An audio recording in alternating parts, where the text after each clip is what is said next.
Hi, it's Dr. Yopp, your favorite advanced grief recovery method specialist certified by the Grief Recovery Institute. Welcome to today's episode of Takeaways About Grief. Quick question. Did you know that how you choose to remember your loved one could in fact impede your grief recovery? This week, we'll talk about enshrinement versus bedevilment. Let's have a quick chat about grief.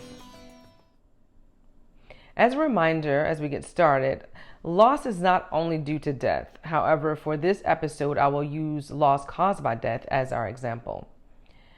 Now, you've likely heard people give the unhelpful information or even been socialized yourself to believe the myth that you should not speak ill of the dead, right? With that unhelpful information, some grievers attempt to be accepted and to appear recovered from grief by focusing only on the fond memories. And regarding incomplete grief, this is what we refer to as enshrinement. All right, so let's break it down a bit. In its most destructive form, enshrinement may include obsessively creating memorials to the person who died. For example, even years later, never changing one thing in a loved one's bedroom. Or hoarding large numbers of objects that represent the person.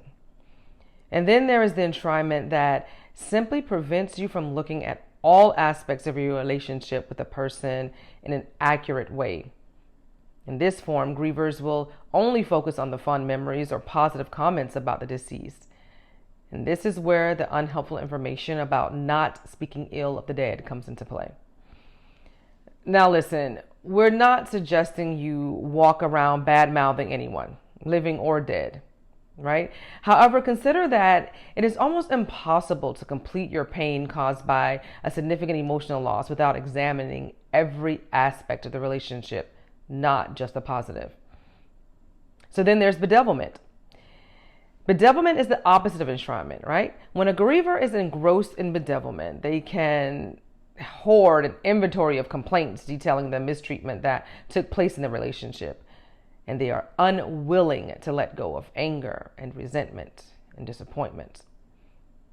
So with bedevilment, the griever clings to the negative, and the enshriner focuses only on the positive. So here's the problem. The problem is that neither views the entire relationship and prevents total emotional honesty, which is a key factor for grief recovery. As always, I'm here to teach you how to complete your relationship to the pain caused by your significant emotional loss. So text me at 813-324-4474 for more information about the grief recovery method or to register for one-on-one online sessions.